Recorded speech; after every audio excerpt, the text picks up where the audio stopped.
Hi, everyone. My name is Tristan Moore. I'm the program coordinator for the CARE program here at Heartspring, and this is our parent information training. We have Mimi French here.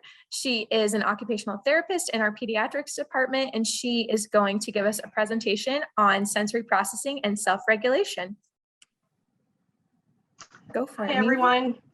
I am Mimi French, as Tristan said, and I'm here with Mackenzie. Mackenzie is an intern at Heartspring, and she is going to be an occupational therapist someday, so that's exciting. I've been an OT for 38 years and worked with pediatrics for 37 of those years. Love my job. My husband calls it my hobby. It just delights me when I see a child being able to perform a task that they haven't been able to do, or calm themselves when they usually can't calm themselves. And it thrills me to work with parents and families to be able to help those children. So without further ado, I will start with our presentation, sensory processing and self-regulation. This is something that's very near and dear to my heart. I love working with kids with high activity level. I think we all at times have high activity level, and we all need to help regulate ourselves, and we all need to calm to be able to learn. And I think some of this information, I hope some of this information will be helpful to you and your child. And to your family, and actually, you know, truthfully, it should help you as well. Okay, here are the goals of what we're going to do today. We're going to try to understand general developmental foundation skills. We're going to try to understand in general terms sensory processing. There is so much that goes into sensory processing. We're just going to skim the top, but hopefully it will give you enough information that you will be able to, it'll make a difference. And thirdly, we'll try to understand and utilize activities to help children. I say children, but really it's adults as well, to be able to be at a just right level of alertness to be able to learn. So I don't know if you can read these. These are some fun little comics that kind of show today's society. And what's happened today is we've become such a fast-paced technological society that our kids aren't doing some of the things that we did when we were kids. So the first one is a little guy, and he's running with his phone, and he says, "Look, Mama, I built my first snowman." Okay. Mom says here in the middle one, "It's a nice day. You go outside and play on those tablets." The two kids are playing on their tablets on their couch. These kids in the bottom one, they're saying, one of them's texting another one, "Tag, Susie, you're it."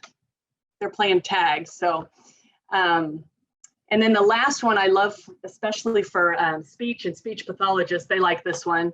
It's a little boy texting on his phone, and his mama says to his dad, "He texted his first word today." So I think those are a great example of what has happened to society, and we'll talk about that just a little bit more. So one of the things I think about is when I was a little girl, we would make pizza, and you would stir the dough, and then you would press the dough into the pan. You'd have to use both hands. You'd have to use a lot of skills. Otherwise, you'd get the holes in the dough. And then we would not just open up a thing of cheese. We would shred the cheese. We'd use bilateral coordination. We'd use strength. And we would work on, you know, we'd get the cheese all shredded, and then we'd make sure we put it in. So visually, we're checking to see if we have cheese everywhere. And then you would maybe put some pepperoni on there. And again, you're working on visual and you're working on coordination.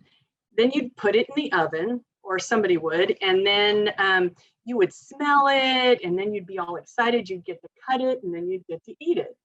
Well, today, and I used to, when I did this talk, I used to say, I would call Papa John's or Pizza Hut or somewhere. Now, it's not even that. Now it's so technological that we just type in, okay, I want 2 pepperoni and 1 sausage. And the pizza comes to your house, delivered, cut, ready to go. So that's one example of technology. Another one I think about is, I used to climb trees all the time. We would climb up those trees, use a lot of strength and both hands and vision to see what's next. And you'd climb trees, and then, then maybe you jump down from the tree, you decide if it was too far or not, or swing on the tree, all kinds of things.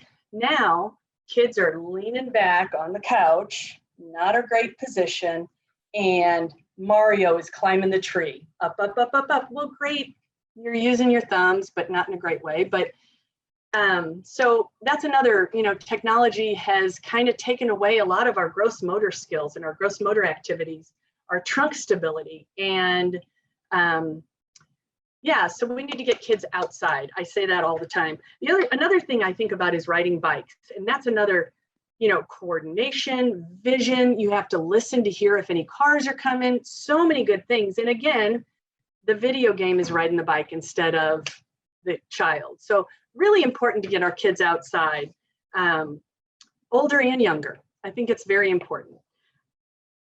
Okay. So the next portion is developmental foundation skills. I am we're gonna go through these and talk about them a little bit. And one that we're gonna spend a ton of time on is that bottom right-hand one that's called sensation. But so stability is a combination of strength and balance. And I love to think about throwing a Frisbee, because you have to have everything stable, your hips, your knees, your feet. And that's when you can really wing that Frisbee. So that's one example of stability. And then the next one is bilateral coordination. So when you're looking at these, this is the foundation. This is like a set of bricks on the bottom that we have to have before we can get to dexterity and daily living skills, and before we can do a good job with those other skills. So the next one is bilateral coordination. And that is just both sides of the body working together in a coordinated manner. And that's those things that, when kids are not outside and really working their bodies and riding bikes and doing the bilateral coordination things, I think sometimes this is something that I see that kids don't develop really well. I'll see a child writing, but not holding their paper, or trying to put a puzzle together and not being able to use both sides together. So this is a really important foundation skill. Whoop, wrong way. Okay, the next one, sensation. So when you think of sensation, I usually ask and people will answer me, but this time I guess I'll tell you. You think of touch, taste, smell, see, hear. Those are the things that we think of. So, really important too for kids to be able to touch and dig in things, and in order for them to be able to have good sensory skills. Okay, let them get messy, let them eat like that. That little boy's got spaghetti all over, playing in the sand, playing in dirt. It's okay to get dirty and messy. Okay. And then there are other sensation things that we're going to come back to. There's two others that we're going to specifically pinpoint, and it's probably my favorite part of this whole talk. But at this point right now, we're going to go to dexterity and daily living skills. So again, this little boy who's trying to string some beats, he's really got some good bilateral coordination. And then dexterity is being able to use, actually it's being able to use this side of your hand while this side is quiet. That's our ultimate goal for dexterity, because then you can write efficiently, you can cut, you can button, you can tie. If all these fingers are not, if these guys aren't quiet while these digits are working, you're going to have somebody cutting that's trying to rip paper and can't hold the paper well. And so that's the dexterity part. And once you are able to do that, then you have excellence with your daily living skills, or, you know, tying, buttoning, brushing teeth, being able to get dressed. You need to have bilateral coordination. And by the way, you really need to have some good trunk stability to be able to get dressed. I've got a lot of kids that I work with that don't have those skills. So we have to work on the trunk to try to strengthen, to get some abilities to be able to put a shoe on or a sock on. Okay.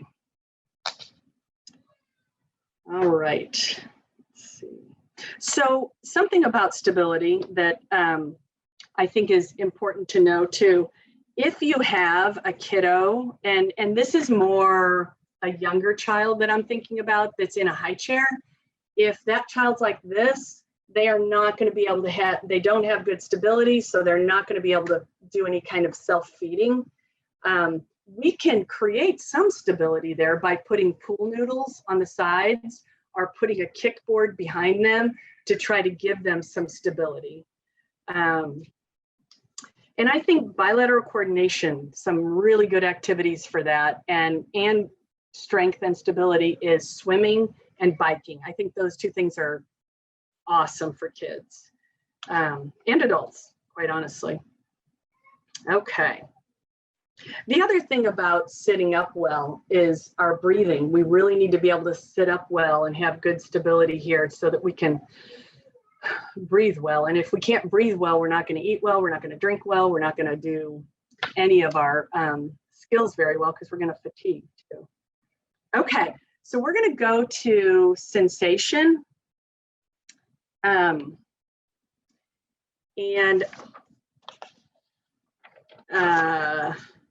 Let's see.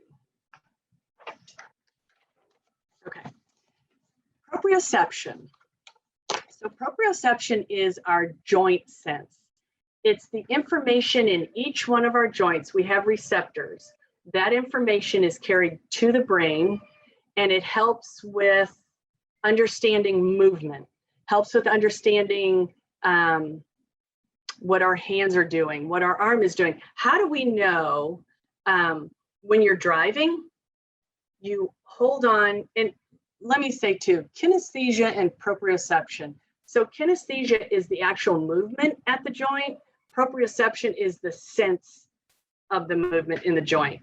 So, you know, how far you kick your leg, but that you kick your leg. Proprioception is more that you've kicked your leg, and kinesthesia is more the how far. So I am going to talk about those both together as proprioception. So when you are driving, are you saying to yourself, okay, Mimi, I need you to hold the steering wheel. Oh, that's too tight. No, loosen it a little. Or do I say, oh, turn it this far. Oh, too far. No, I don't. I just hold the wheel and I just turn. One that really amazes me of how well we were designed in proprioceptive input is, how did I know to put a necklace on behind me that I had to pinch it a little bit? And how did I know where exactly to put the other part of the necklace so that that necklace goes on just perfectly? I meant to put one on today and forgot. So, you know, that's amazing that we can do that. How hard we push on a pencil, I just write.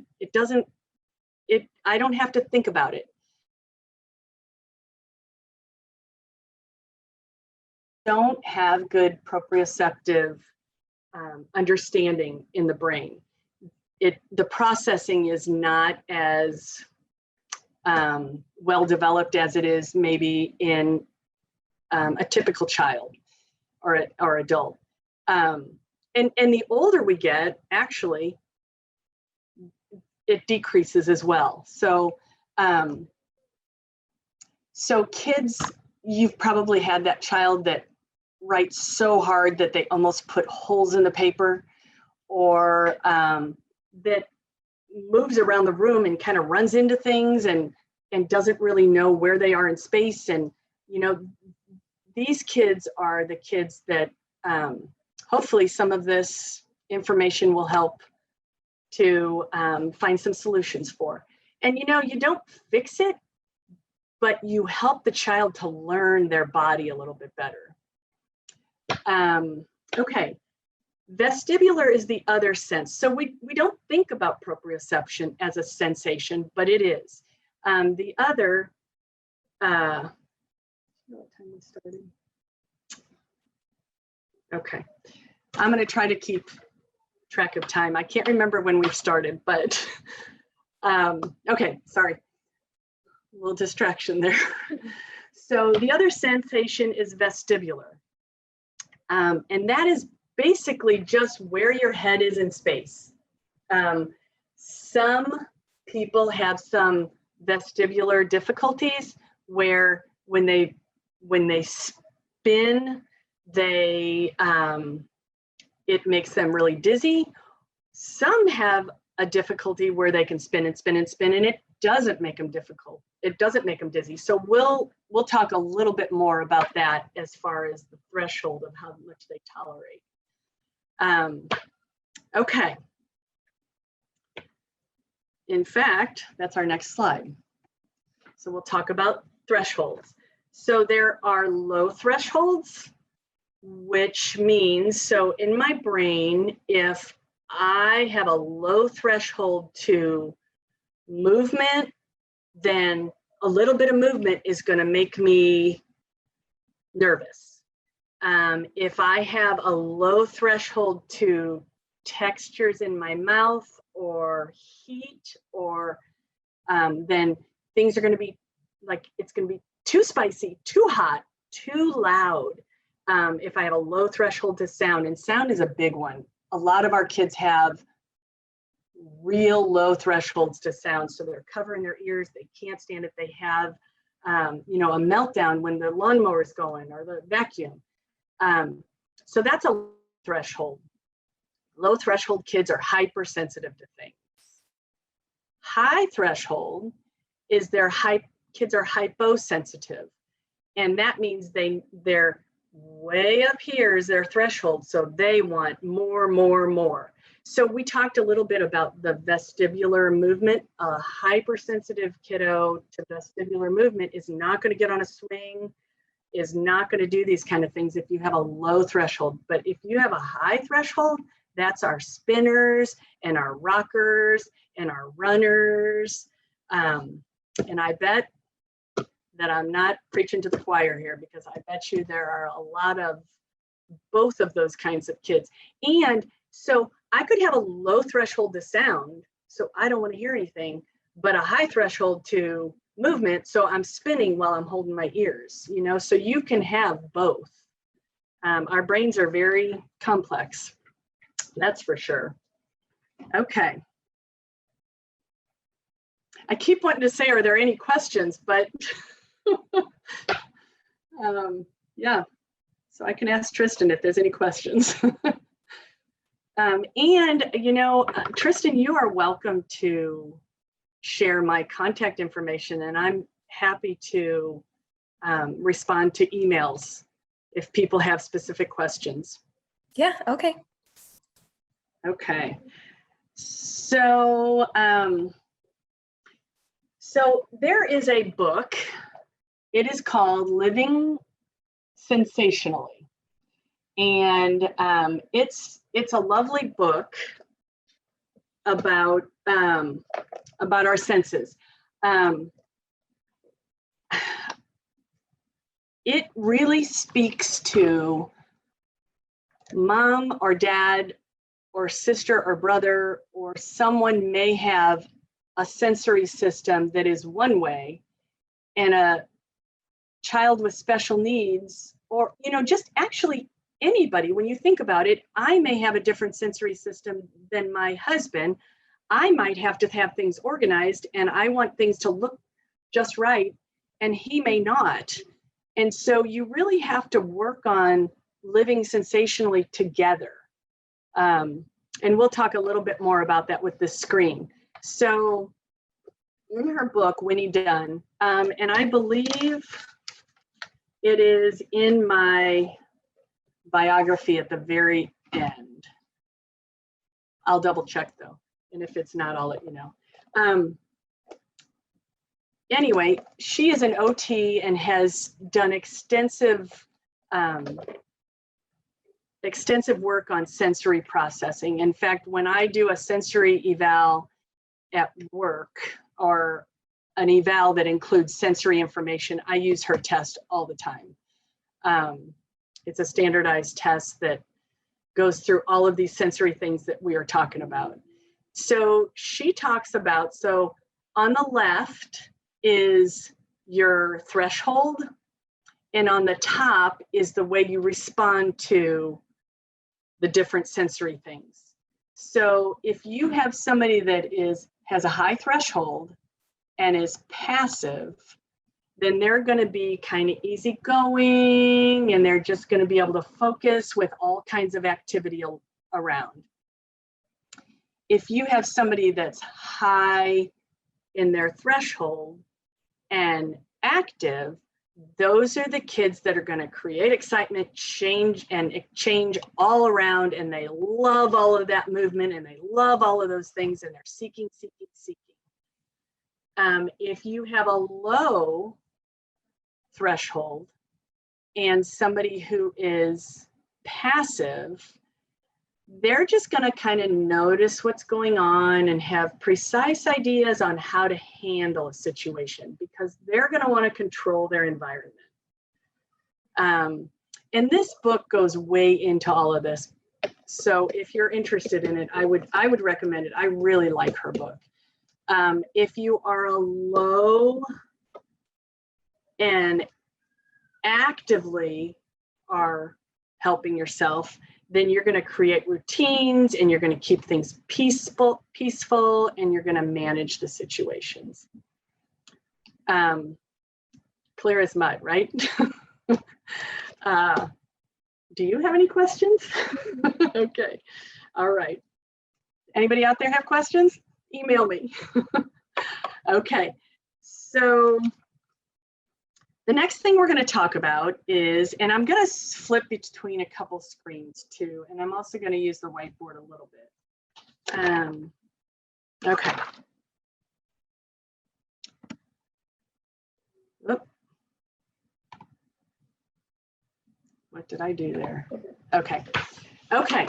Ways to regulate our alert system. Okay. So we're going to do something first. Everybody, I would like you, yes, Tristan, you have to do this too. I would like everybody to stand up, and we're going to do a little wake up, because I've bored you enough. So we're going to have to wake up our systems. So we're going to do a little thing called Alive, Awake, Alert, Enthusiastic. Are you ready? So we're going to go alive, awake, alert, enthusiastic. Alive, awake, alert, enthusiastic. Alive, awake, alert. Alive, awake, alert. Alive, awake, alert, enthusiastic. Okay, that was good, but we're going to do it faster. Are you ready? Okay, and you have to put your head all the way down when you do this. Alive, awake, alert, enthusiastic. Alive, awake, alert, enthusiastic. Alive, awake, alert. Alive, awake, alert. Alive, awake, alert, enthusiastic. Woo! Okay. All right. So hopefully we're all alive, awake, alert, enthusiastic. Well done, Tristan. Okay, so what we just did is one of the things that I'm going to talk about in terms of, we did movement, we did vestibular, we did some proprioceptive, and it helped us to wake up just a little bit. It also got me winded a little bit.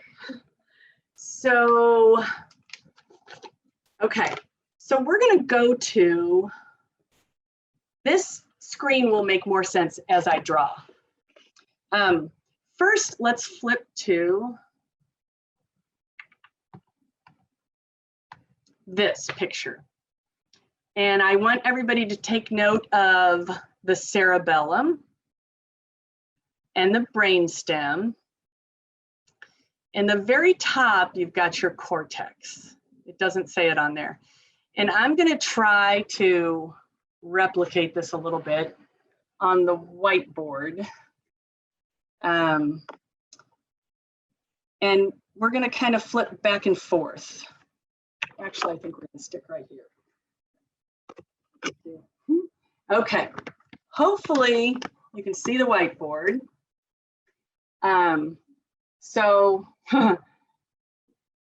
here's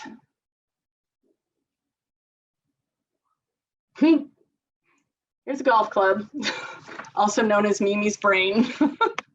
And here's that cerebellum that we talked about, or we mentioned. And here's the cortex. And here, can you see that? Here is the brainstem. Okay. So we have receptors in our joints.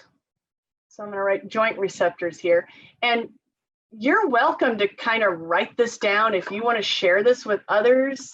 Kind of make a sketch for yourself, or yeah, make a sketch for yourself, because this is something I share with almost every family that I work with, because I think everybody needs to learn how to regulate our alert system. So joint receptor information comes from each one of our joints. I mean, every single joint has receptors in it. Information comes to the cerebellum, super fast path down to the brainstem. It's just super quick. And what it does when it gets down there is it either increases or decreases our alert system. Can you see that?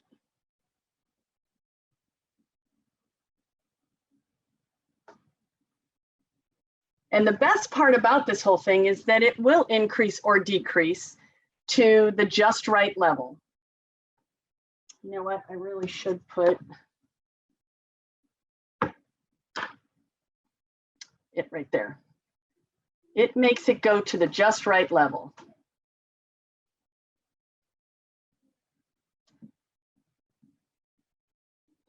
And this is our alert system. And our alert system is right in here in the brainstem in a place called the RAS. It's called Reticular Activating System, but it's just a big word for your alert system. So we need to regulate our alert system to make it get to the just right level. And the way we do that, we all do it. We need to regulate our alert system. I chew gum. That helps me. I'm crossing my legs right now, and I'm shaking my leg a little bit too. That is joint receptors, information in so that I can focus, so that I can teach. You guys think about what you're doing right now. Don't try to do anything different. Just see how are you leaning? Are you touching your lip? Are you playing with some kind of fidget toy with your fingers? Are you doing something? We all have a need to regulate our alert system. When I was in college, I would lay on my stomach, and that's how I studied for everything. And you think about when you're laying on your stomach, you're pushing up on your elbows and your shoulders and your head and neck. And I mean, there's there's all kinds of this stuff going on with the joint receptors when you're on your stomach.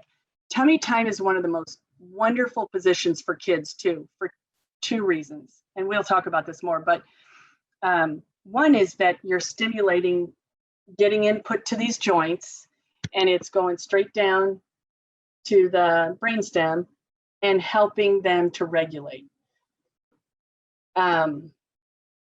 So the other thing it's doing is keeping them down this way so they're not looking at everything and getting distracted. I was going to say something about, oh, I know.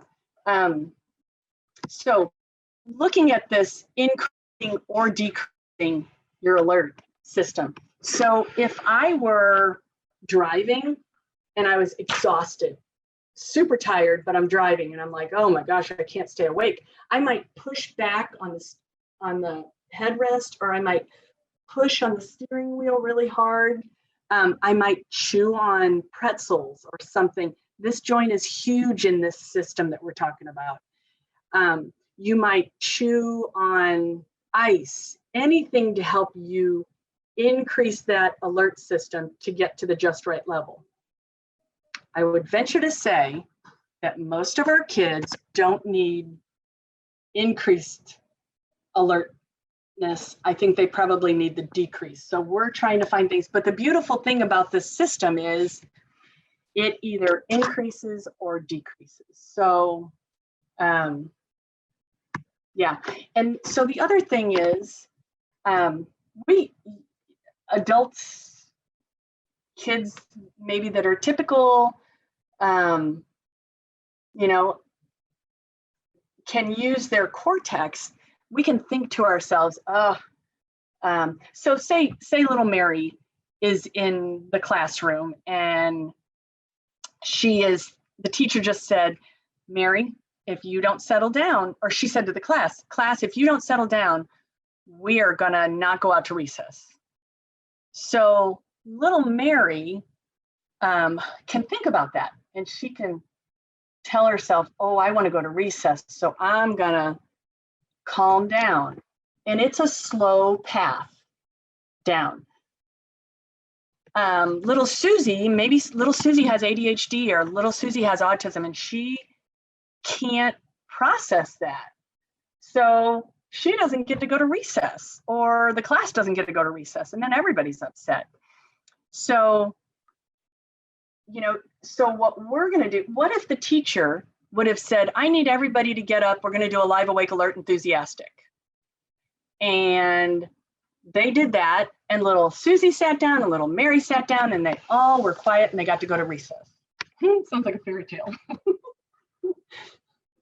Okay. I hope this makes sense. I would love questions, but obviously there aren't any yet, but you're going to email me if you have some, right? Okay. So getting back to, I hope that I explained this. Yes. So on the screen right now, it's the cortex is the top-down theory. So that's the thinking part. We can think to ourselves, we've got to calm down. And I think to myself, what about the days on the bottom? It says, you know, what about hurry up, we got to go, we're late, we got to get to school, come on, hurry, come on, let's go. And then there's the school bus and it's noisy and da da da da da. And then they have to get to school, and then all of a sudden they have to sit down and be quiet for 2 hours. I mean, that's hard stuff. So putting some of these joint input activities, and so, you know, your child may be the one that does this. Well, I'm getting input all over the place, in my neck, in my head, my legs, my feet, everywhere, because I'm rocking back and forth. Yeah, and so the bottom up theory is the proactive, and that is more giving some information into the joints, and we're going to talk a lot more about that. And that automatically goes super fast down to the brainstem and regulates the alert system.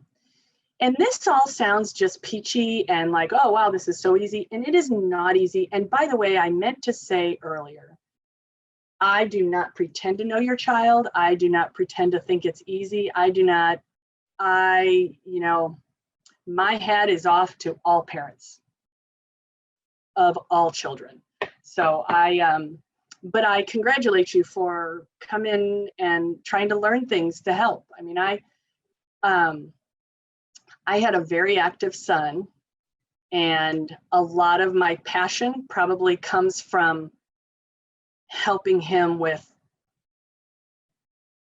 regulating his alert system so that he could learn.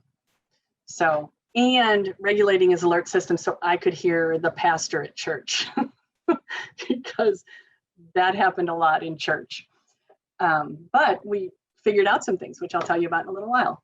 Okay, next slide. Oh, this is a good one. So there are two women, Mary Sue Williams and Sherry Schellenberger, and they have a program called How Does Your Engine Run? It is a program that you talk to kids about their engine speed, and you tell them that their body's like an engine. And what I typically do is so your engine has a high, a low, and a just right level. So what you want to do is you want to end up saying just right engine. That's all you're going to say, because so many times, and I know this, so many times we say, Susie, you got to slow down, stop. Don't touch, but we really, if we say just right engine, after we've explained to Susie what the just right engine is, then that's all we're saying. We're kind of calm to ourselves and we're kind of calm to her instead of getting everybody revved up. So the way you teach Susie or Johnny or whoever about the just right engine is you will say, and I do this probably in 2 sessions, sometimes 1, but I have 3 that I do all the time. The one is I do a big piece of chalk on a chalkboard, and I say, okay, Miss Mimi's going to write her name, and you tell me if it's too fast, too slow, or just right. And during the learning process, you can teach the too fast, too slow, and just right, but eventually you'll just use just right. So I will take the chalk and I'll go super slow with my chalk. And then I'll go super fast and I'll break the chalk and it goes on the floor and everybody's laughing. And I say, oh, what was that? And they'll say, too fast or too high engine, Miss Mimi. And then I will write my name really nicely. And so I do that with chalk. I do that with a puzzle, and the puzzle goes flying all over. And then I do it on a scooter board, which is not so pretty because when my fast engine goes, I fall off and I hurt myself. And so you can do that with lots of different things. You can even, I used to walk around with kids that I would see, like the second time that I'd see them when we were trying to understand that. And I would ask 3 employees to have a high engine, a low engine, and just right engine. And like the high engine person had papers all over the place, and the low engine person was asleep on her desk, and the just right person was talking on the phone and calmly. So you teach those things, and then all you do is, so you say, when you use your high engine, things get broke. When you have your high engine going, you get hurt. And so then you just touch the shoulder of the person and you just say, just right engine. So I'm gonna here, Mackenzie, just right engine. You use that when she's kind of in a fast pace, or it looks like, like they're gonna run out the door. They're gonna, you just right engine. So what I like about this is it uses your cortex because you're telling the child, so they're kind of processing it. But also they use in their program different activities to help them. And you teach kids what they can use how they can use movement or whatever for their just right engine. So you give them different sensory options. And this one says, when my engine is running too slow, I can jump on a trampoline, bounce on a ball, spin on a spinner, chew on something crunchy or spicy. So that's probably not the one we use the most. We use this one more often. And these are when my engine is running too fast, I can choose. And pictures are great ways to help kids. So this is kind of the bottom up theory, more proactive, and then telling them just right engine. So this is a really nice combination of thinking part of your brain and the brainstem joint input. This is just a little visual too. It says, how fast is my engine going? So up here, it's a little arrow that can move, and up here is too high, and this little emoji guy is like, ooh. And then over here in the middle, my engine's just right. That's a happy emoji. You know, so there's a lot of different ways that you can use this. And, you know, if you think that some of this stuff will help, but it's a little overwhelming, see if you can get into an OT, an occupational therapist, and maybe work on some of that. Here's another, here's my engine's just right, and here's my engine's too low, and here's my engine's like, wah, too much. You know, so just different visuals that might help. Okay.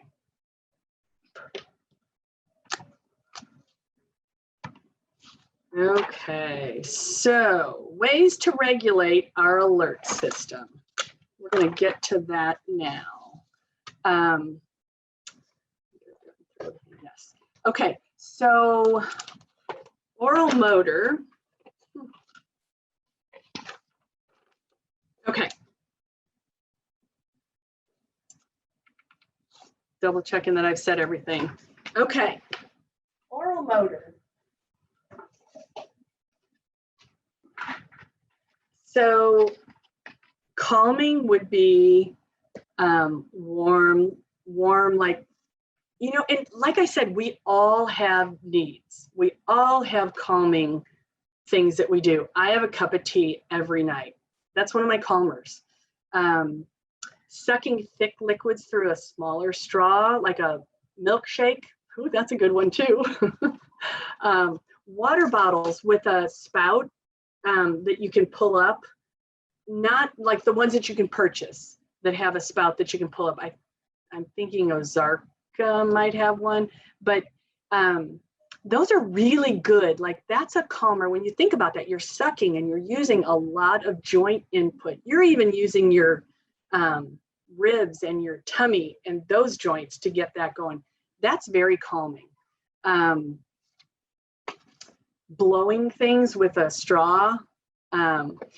There's pen toppers that you can get, and I hesitate to say you can try this, but I have, for like my own son, gotten a refrigerator tubing and put it on the end of a pencil, and he would chew on it at school. There are ones that are commercially made that you can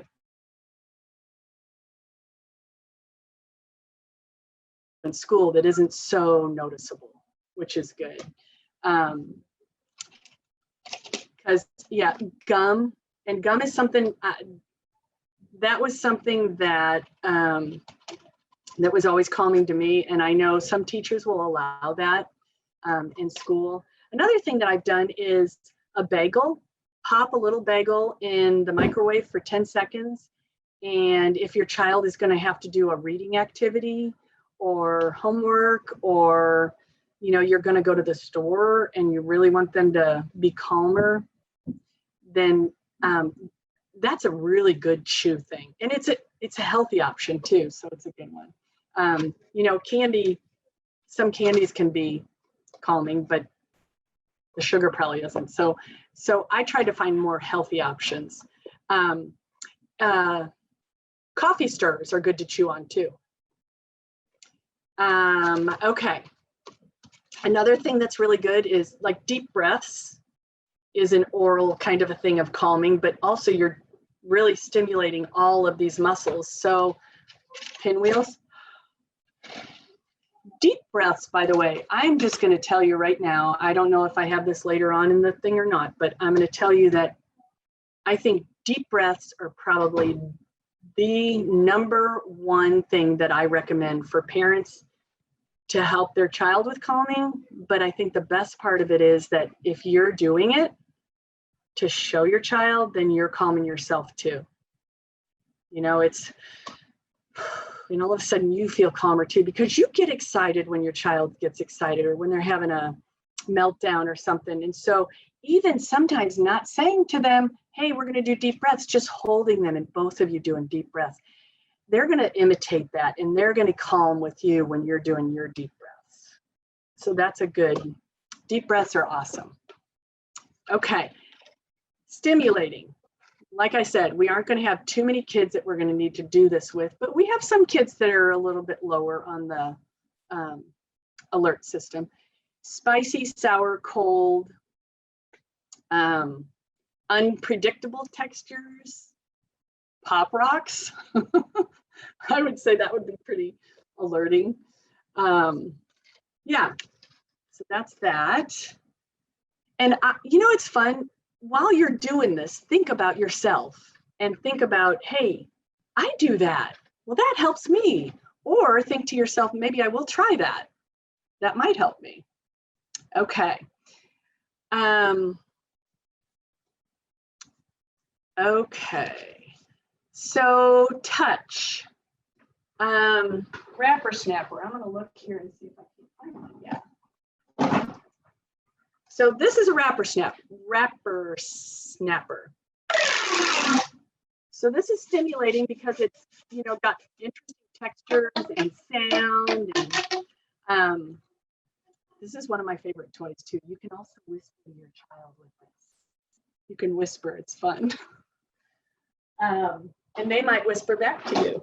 Or they might yell, so be careful. I've done that before where I whisper to somebody and then I give it to them and they yell at me and I'm like, ah!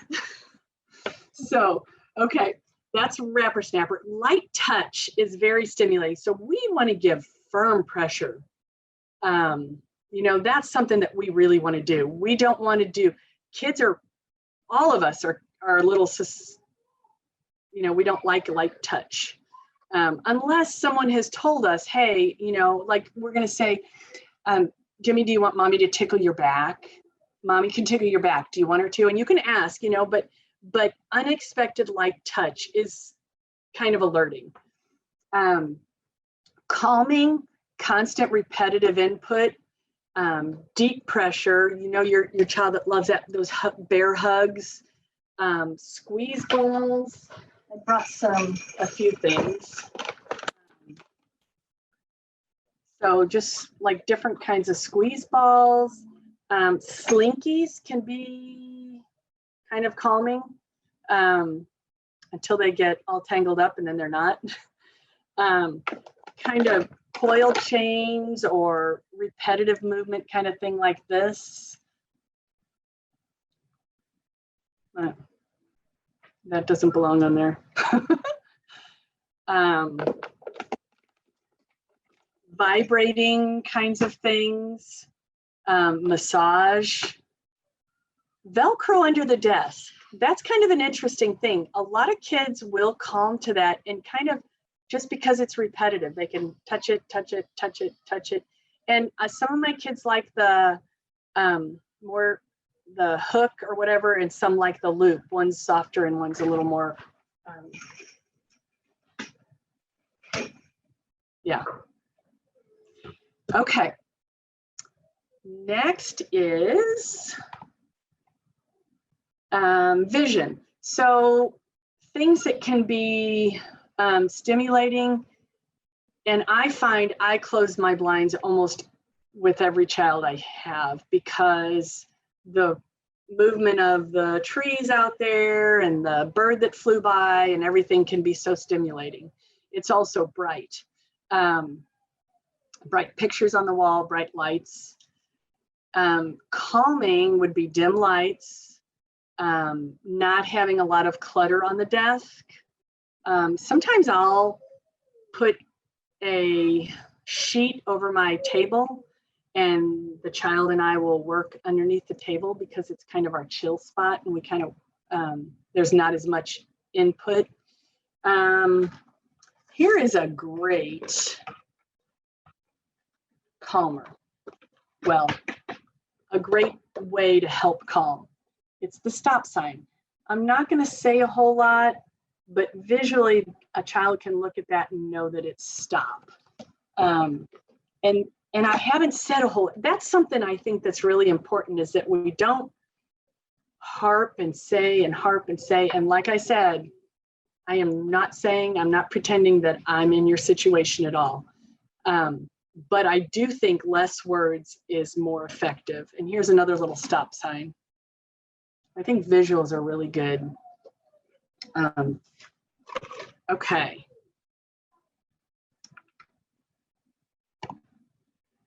Okay, this is one of my favorites, and I don't know how loud this is going to be. So this is something, and I did this when we had a huge auditorium full of people.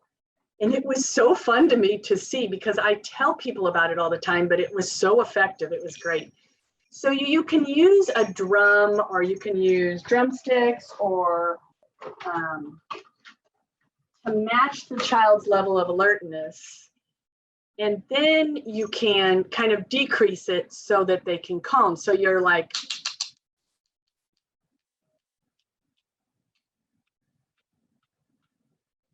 or here's my favorite.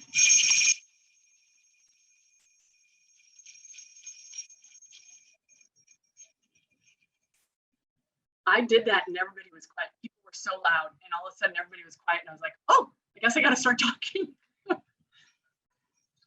Okay. All right. And okay, I will tell you that my son, who I've talked about a little bit, is hypersensitive to sound. It is one of the hardest things that I know of to try to help, because he was also a little sensitive to things in his ears. So I did give him, I mean, I don't even know. Tristan, do they still have iPods? Now it's a phone, basically. So yeah, I guess I need to change my PowerPoint. You know, you can get headphones that block sound, especially like 4th of July. You want to watch fireworks, but so headphones that block the sound. Get them in a quieter area in the classroom. Social stories are great. I have some social stories that talk to helping kids with sound who are hypersensitive. So my son's big thing was that he was so hypersensitive to, and it just happened to always, it happened to be focused on my husband's chewing. Drove him crazy. We could never figure out why he did not stop talking during a meal, and he never ate. We could not figure it out. And I, as an OT, took a while, but I was like, oh, he is hypersensitive to sound. And he would look at my husband, and it was just a miserable mealtime. So what we did with him was let him listen to his music during mealtime, and had him sit in a position that was not facing my husband. So, you know, you have to kind of be creative about it, but it is still hard. They have that sensitivity, and it's real. I mean, yeah. Okay, so here's a social story for lunch in the cafeteria. I eat my lunch at school every day. My friends eat their lunch in the cafeteria. Sometimes the cafeteria is loud because kids talk and laugh while they eat. This is okay. It means they're happy and having fun. I can talk and laugh with them. If it gets too noisy, I can eat lunch in the cafeteria. If it gets too noisy when I eat lunch in the cafeteria, I can try taking deep breaths. This will help me be calm. I can also hum my favorite song. It could be fun to eat lunch with my friends in the cafeteria. When it's too noisy in the cafeteria, I can try deep breaths, humming a song to myself, or playing with a fidget toy. So that's an example of helping a child with their hypersensitivity to something. Yes. Okay. Oop. Movement. Okay, slow rhythmical movement.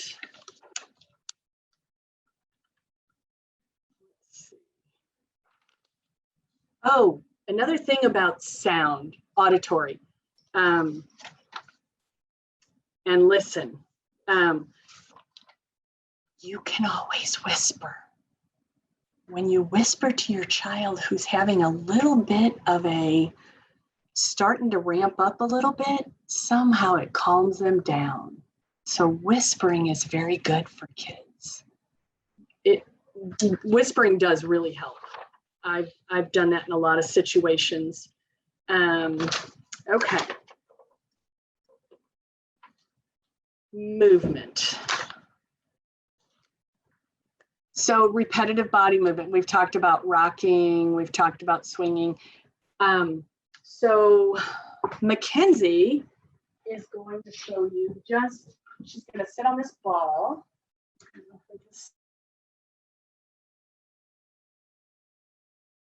Rock forward and back. That at a desk even. Awesome.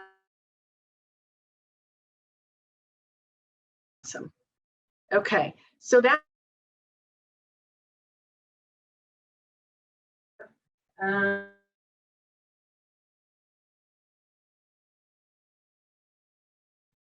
it's called KORE, and it is a great little that and just kind of show you. Yeah, so it just wobbles and maybe just gives the child just enough movement so that they can focus and write. So that's a good, I like that chair. This is called a move and sit cushion, and it has bumps on one side and it's flat on the other, and the child sits on it. It also helps with that kiddo that has the rounded back. It helps them with forward sitting because it sets them forward. A move and sit cushion, I like those too. I do have some references for places that you can look at these kind of things. And yeah, it is not on my PowerPoint, but I can get it to Tristan and she can share it with you. Something I did just notice, I usually play when everybody walks into the room. I usually have music playing, and it's usually some kind of it's Mozart for kids actually, and it's it's just a happy little soft music. And I think to myself, I always ask everybody, so did you hear the music that was playing? And like half the people did and half didn't. And the ones that did are a little more auditorily sensitive. So it's kind of a fun thing. Okay. So this next, sitting on a T-stool, we went through those. Jumping, twirling, running, dancing, all of those things can be more stimulating. Okay, this next, whoops. Do I need to? Okay. You guys don't know how happy I am that Mackenzie is here. Interesting. Okay.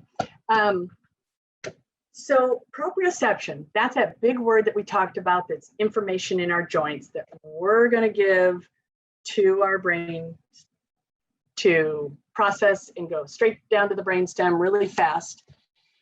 If you've ever heard of a sensory diet, a lot of these things are on a sensory diet to help, like I said, either increase or decrease to the just right level. So chair push-ups.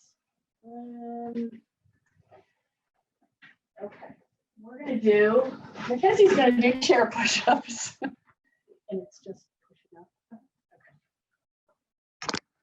Okay, she's gonna push up and we're gonna do count to 10. Your feet are gonna come off the floor. Can you lift your whole self off the floor? Like, you know, like this. Oh yeah. There we go. We didn't pre-do this. Sorry, guys. Okay. 1, 2, 3, 4. 1, 2, 3, 4, 5, 6, 7, 8, 9, 10. Good. Okay, so chair push-ups. That's what I like about that is it's something a child can do in class. Nobody even notices. Just do some chair push-ups. Laying on tummy, we talked about. Awesome. Laying on tummy. Actually, we're going to use this in a minute too. Under pillows or blankets, in a beanbag chair. Okay, this is something I do to most of my kids that are coming into the clinic, and not most. This is what I do when I have kids. Maybe they don't want to come to the classroom, but they like music and they like proprioceptive input. So I'm going to have them push me all the way to my classroom, and we're going to do a little like push back and forth, and I'm going to sing a song, and we're going to go back to the OT room. It works really, really nicely. Okay, so Mackenzie and I are going to do this. I'm just going to see if we can. Yep, that works. Okay, so put your hands up. Okay, Mackenzie, we're going to go to the classroom. Ready? Push, push, push, Miss Mimi. Push, push, push, Miss Mimi. Good job. You know what else I got? I got great eye contact from her. It was lovely. So it's something else that, like, you'll get good eye contact, you'll get good, and you know, I mean, sometimes that's not going to work as well, but you know, you could even say, you know, okay, we're going to go, you know, I don't want to go to the door. I don't want to go to school. I don't want to. Okay. If you get ready, you get to push mommy all the way to the door. And you have to be careful with that too. Like, you don't want your child pushing you, but it's a game and it's gentle and it's not like push mommy. You might have to work with that a little bit. You don't want them going to school and pushing everybody. Okay. Let's see. Okay, joint compressions. This is something that this is probably tummy time, deep breath, and joint compressions are my favorite 3 things. And I'm going to have Mackenzie sit here. And joint compressions started with a woman who, Wilbarger is her name, and she's an OT, and she does the brushing program, and you all may know of that, but it's a program that has worked for people. I personally have not done it except for twice in my 38 years. It's very stringent. You have to wake the child up every 2 hours and do the brushing every 2 hours. So she also does joint compressions for each small joint after the brushing. So what we've done is we've kind of modified it to just big joints. And so you start with the arm and you never let go of the child. And I'm just going to do part of this just to kind of show you what I'm talking about. So we're going to do 1, 2, 3, 4, 5. You count slowly. You give gentle pushes on the joints. I'm doing my elbow and wrist. Part of it, I think, is that it's touch, it's calmness between the two of you, and also it's getting input into that cerebellum and helping the alert system. And so you do 1, 2, 3, 4, 5, and then you do elbow and shoulder, and you do 1, 2, 3, 4, 5. It's kind of hard for you all to see this, I'm sure. And then you go to the other side and do it, and then you do legs and hips, ankles, knees, and hips. That's a really good calmer. That's the one thing that I did to my son when we were going to the grocery store, or when we were going to church.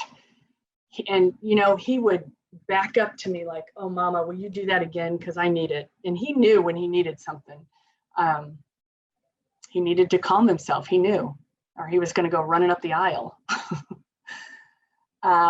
Heavy work is carrying heavy things, groceries, backpacks, wheelbarrow and crab walk. That's a great thing. Tug of war. I don't have on here weighted blankets and weighted vests, but those are great options too. I just had a mom tell me that her son slept for the first time all night using a weighted blanket, which was really cool. Okay. All right, something I didn't say when we were talking about touch, you know, one of my favorite things is telling parents to use quiet hands with their child. You know, the child that's trying to touch everything and grab everything and get everything. And I think quiet hands is a really good calming thing for kids. Both hands together in midline, I think, is really calming, but quiet hands, you know, that's another, you don't have to say 100 things like stop touching, don't do that, quiet hands. You know, it's another good little thing to say. And also when we were talking about the listening part, I think you can sing anything to a child. I think singing anybody, I think, you know, you can, you know, the child doesn't want to put their shoes on. We're gonna put your shoes on, put your shoes on. You can sing, and sometimes that will help. Unless they're hypersensitive to sound, then they're going like this. Okay. So I also have, I think visuals are really great for kids. I also think video models are great. Let me see if I have, yeah. So I'm going to show you, and if you are hypersensitive to sound, this might bother you, because I had a few speech pathology friends that were like, oh, you got to stop doing that when we would treat a child together. So this one is on toothbrushing.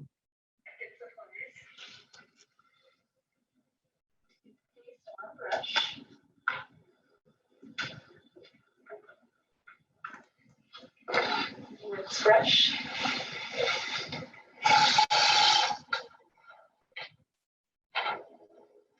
Left, upper, outer.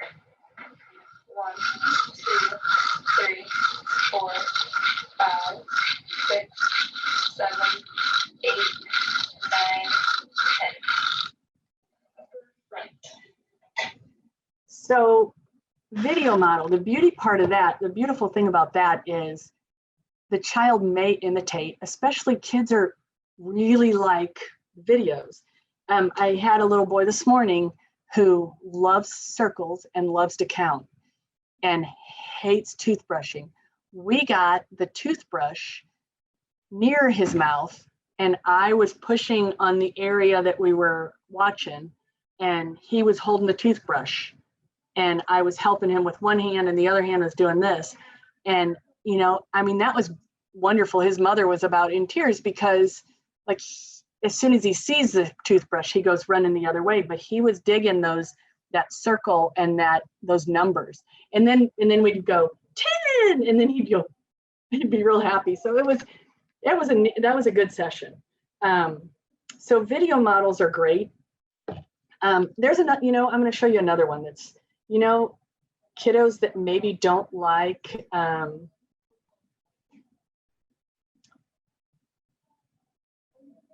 to spoon feed.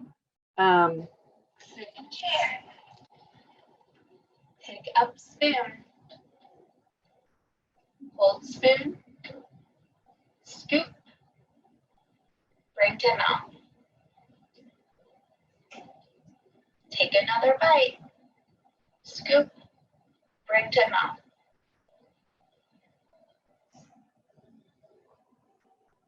So I think video models are great. I think here's one for safety rules. And I really like this one too. It says, we walk with adults and no running away. Stay with my adult. I use my words and tell my adult where I want to go. You know, so these kind of things can be very helpful.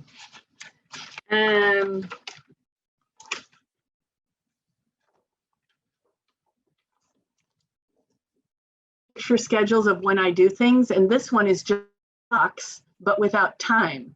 So, you know, during daylight savings time, you know, take medicine, shower, bedtime. You can dry erase on them. Okay. All right, I think that we are finished. Okay, great. Thanks so much, Mimi. I know You bet. I learned a lot from that presentation. I hope all of our families that are listening learned a lot. And yeah, like Mimi said, if you have any questions, you can reach out to her. And thank you, Mackenzie. You can reach out to her at mfrench@heartspring.org. And we'll put that in the description as well. If you need anything else, you can contact the care team at care@heartspring.org. And thank you so much for watching.